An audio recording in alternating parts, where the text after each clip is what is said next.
Welcome to the Movement Center and welcome to the Office series, an innovative idea where we've compiled a series of videos showing you how to self-manage and self-treat common office injuries that we see all from the comfort of your own office. Oh, and move like you mean it.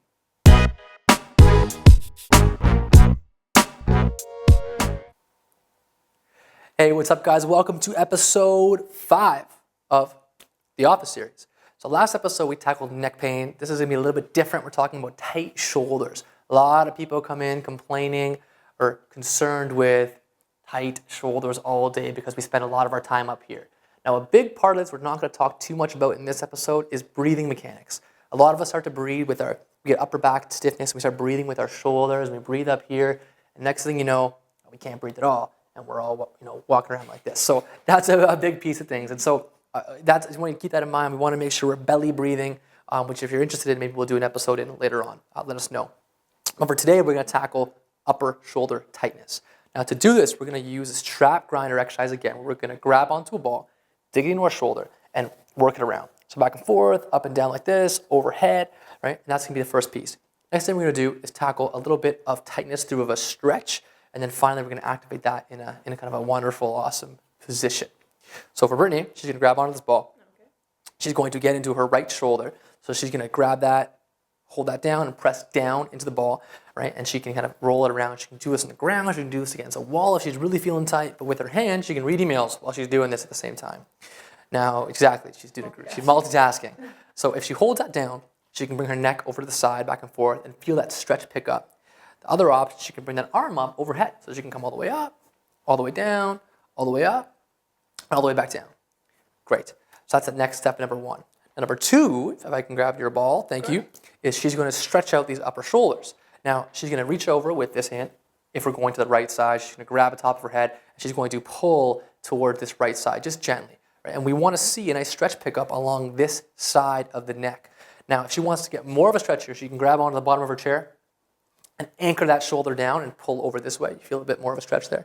Right? If she lets that go, she might not feel as much of a stretch. So you want to make sure you keep that anchor down and held and just hold this gentle stretch for about 15 seconds. And then relax and accumulate about 2 minutes a day doing that. But we want to make sure we don't hold neck stretches for more than that 15, 20 second mark because there's a lot of vasculature coming out that area we want to just keep in mind. So that's number 2. Number 3 is we're going to do something we call the rule of 5.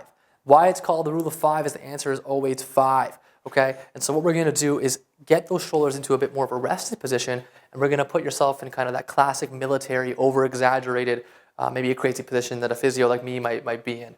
And that's going to be pulling the shoulder blades back together as far and exaggerated as you can. And if we look how far her ear is now forwards, we want to also take our chin back and bring it back, right?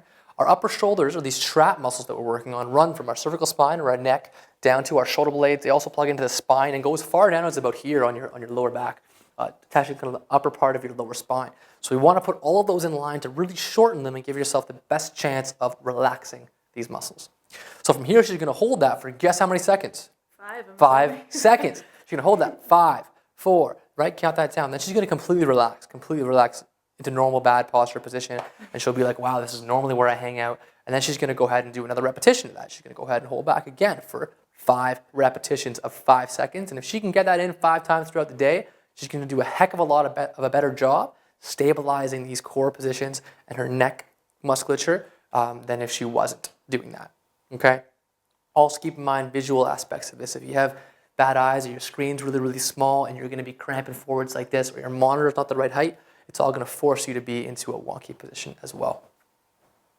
Cool. So that's it for stiff neck. Once again, our 3 exercises. Number 1, grinding into the top of the shoulder to work that out back and forth. Number 2, stretching that out towards the side to get a good stretch in. And number 3 is that rule of 5, activating that good position. If you have any questions about that or want to know anything more about the breathing mechanics, let us know. Happy to do another video on that. If you have any questions about anything else, let us know. Subscribe to the YouTube channel if you can, want more videos coming out. Follow us on Instagram and move like you mean it. Like you mean it. Thanks a lot, guys.